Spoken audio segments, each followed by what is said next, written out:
Now, the Prime Minister is defiant. He says that he'll get through this, that the police recommendations that there is enough evidence to proceed with an indictment doesn't necessarily mean there actually will be one, because it falls now to the Attorney General, and he has to decide whether or not he listens to the police recommendation. He has to study the evidence himself.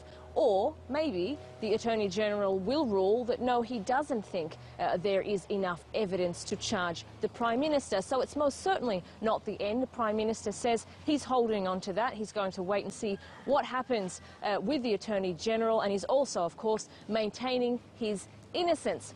Now, let's look, though, to the public reaction. This was in the papers, as I said, in the months and weeks leading up to this announcement, and of course bad news for Prime Minister Benjamin Netanyahu last night. It's not any better today. In all of the papers, we'll start with the Jerusalem Post. That's an English language newspaper. Of course, that is the headline today.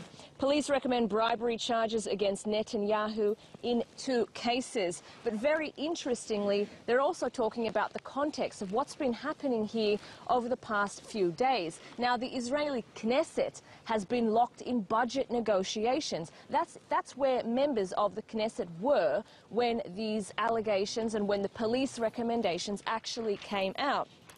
One member of the Knesset said that basically it was pathetic and irrelevant because the government was talking about the budget when the Prime Minister was, of course, potentially about to be indicted.